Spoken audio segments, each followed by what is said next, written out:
Okay, so one video that I said I was going to make, it's this one here, and not too many talk about their inner monologue. So I was just informed, I don't know, a few years back, I was informed that I guess there's some people that don't have an inner monologue at all. And now there's more and more like TikTok videos and other videos of people explaining that some people have an inner monologue. So that would be their own inner voice. I don't know, I don't speak for other people, but for me personally, I don't really have a problem talking about it.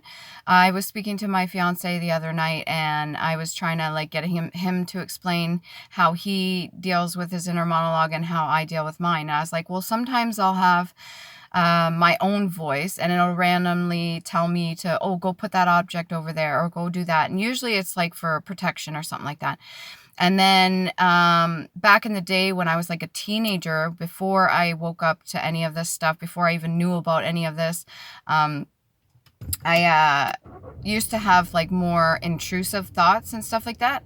So now when I started waking up, I started to separate the two of them. So if anything's negative, I know it's not for my highest good. It's not for my highest purpose. So what I'll do is I literally, if a thought comes in, I'm like, well, am I feeling that way? No. Is that how I truly feel about a certain subject or situation? No. So that's not for me. Delete. Like literally, I Control Alt Delete that message that I'm getting in, because it's not for me. And there's times where information will come into me that's from other people around me as well. I told him that the one time I was at like Shoppers, and I was just buying some hair dye, and I was the only one in the aisle, and this gentleman walked past me, and I got like a message coming in. It was like a male voice, and it wasn't like, I'm not going to repeat it because it wasn't really classy at all. And then he passed by, and I'm just looking at the boxes of dye in my hand because I was trying to choose a color. I'm like, what the fuck? I was like, was that me? And I was like, I'm pretty sure that wasn't my fucking voice. And I was like, okay, I don't want to trip myself out thinking I could read people's minds or anything like that, but it's not unheard of. And so anytime I get other people's voices coming in that are not mine, let's say I know specifically who it is. Let's say it's like a family member or a friend or something like that.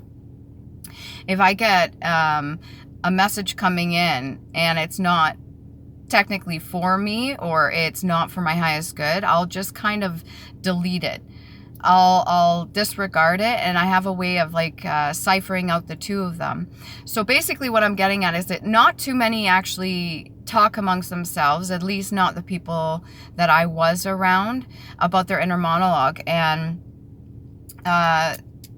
it's interesting because most of us have an inner monologue. Most of us like will sit there, we can even have conversations with ourselves. I don't know about you, but sometimes I'll just randomly think of things that I'm doing during the day, and maybe I'll get certain thoughts. But other times I get warnings, and it's not my own voice, and it's more like an angelic voice, and it kind of sounds like my voice, but it's a little bit lighter. Like the vibrational frequency is lighter, and it's giving me a warning, like, make sure you do this and this so you avoid this and this. And before it ever happens, before the situation happens, it's almost like preparing me for it and letting me know to take this precaution or do this a certain way so I avoid whatever tower, I avoid whatever's coming in. So I'll get warnings.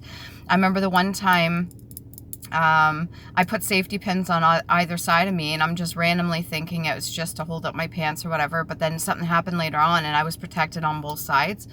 So that's very symbolic right there.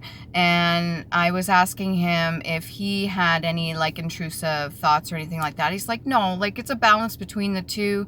Sometimes I'll have certain voices come in, and they'll say certain things, and I was like, we're just like sitting there explaining it to one another. So I was like, it's nice, because I was like, I want to get to know you on a more intimate level, and I want to get to know how your mind functions and how you get certain messages coming in, and I'm willing to share with him.